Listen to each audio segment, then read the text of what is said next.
Big development again coming in right now on this bulletin. Bihar Public Service Commission has cancelled the prelim examinations after there were allegations of paper leak today.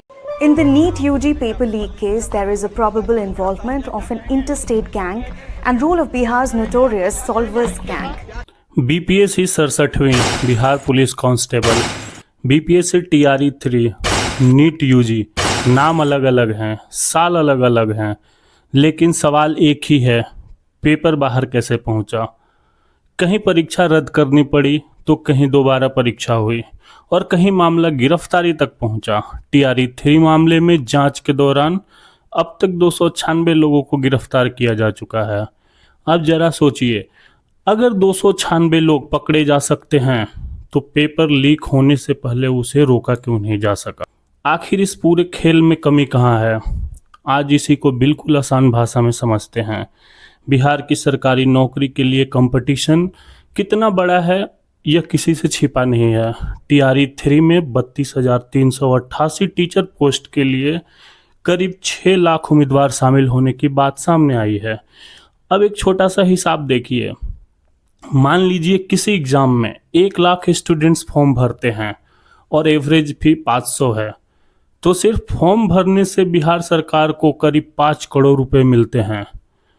वही 5 lakh candidate हुए तो 25 करोड़ और अगर 10 लाख हुए तो 50 करोड़। यह सिर्फ समझाने के लिए कैलकुलेशन है, एक्चुअल फी एग्जाम और कैटेगरी के हिसाब से अलग होती है। लेकिन इतनी बड़ी संख्या में स्टूडेंट्स और इतने बड़े एग्जामिनेशन सिस्टम के बीच एक चीज़ सबसे ज़रूरी है, वो है भरोसा कि एग्ज़ाम सबके लिए बराबर होगा। अब बीपीएससी टीआरई 3 पर आते हैं।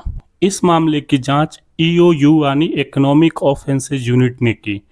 28 जुलाई को एक एमबीबीएस डॉक्टर की गिरफ्तारी के बाद इस मामले में गिरफ्तारी के आरोपियों की संख्या 296 तक पहुंची। जांच के मुताबिक इस डॉक्टर पर करीब 30 कैंडिडेट्स को पेपर लीक कराने वाले लोगों तक पहुंचाने का आरोप था।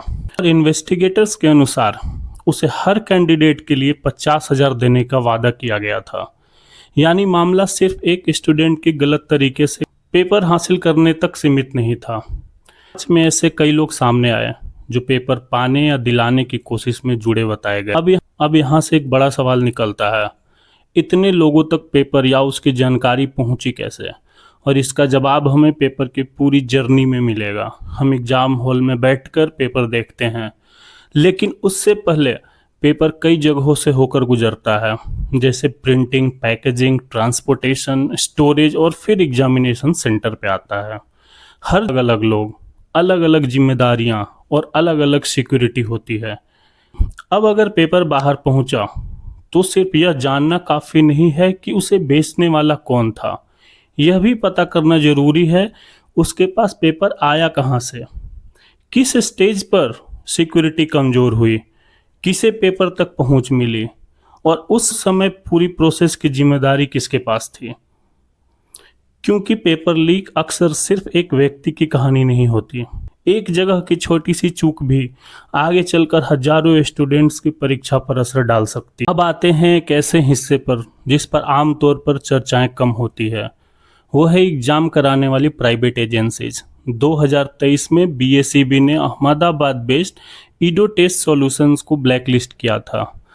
द प्रिंट की इन्वेस्टिगेशन के मुताबिक कंपनी के ओनर का नाम 2017 Bihar SSC paper leak case में भी आया था और कंपनी बाद में दूसरे गवर्नमेंट एग्जामिनेशन से भी जुड़ी रही। लेकिन यहाँ एक ज़रूरी बात है, इससे यह साबित नहीं होता कि ईडो टेस्ट टीआरई 3 पेपर लीक में शामिल थी। बिना ऑफिशियल एविडेंस के ऐसे दावा करना गलत होगा।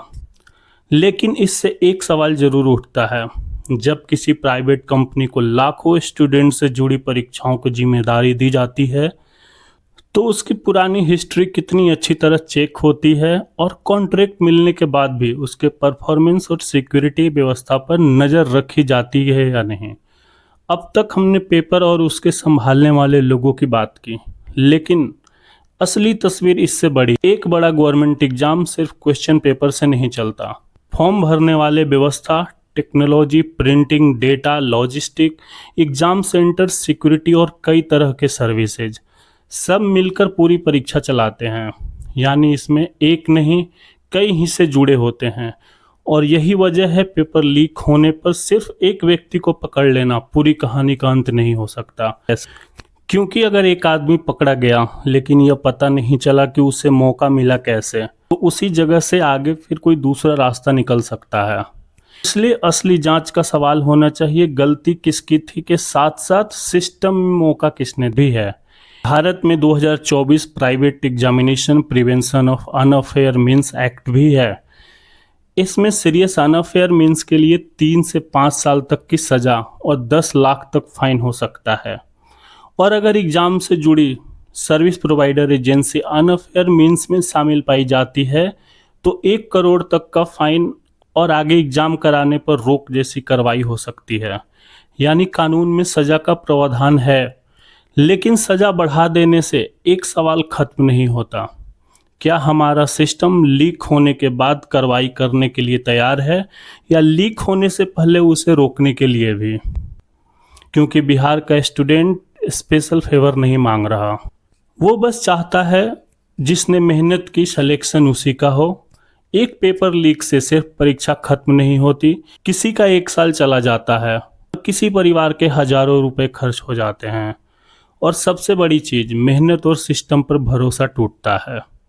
लेकिन अगली बार पेपर लीक की खबर आए तो सिर्फ ये मत पूछिए कितने लोग गिरफ्तार हुए, एक सवाल और पूछिए पेपर बाहर पहुंचा कैसे। क्योंकि असली समाधान गिरफ्तारी की संख्या बढ़ाने में नहीं, उस रास्ते को बंद करने में है जिससे पेपर बाहर जाता है।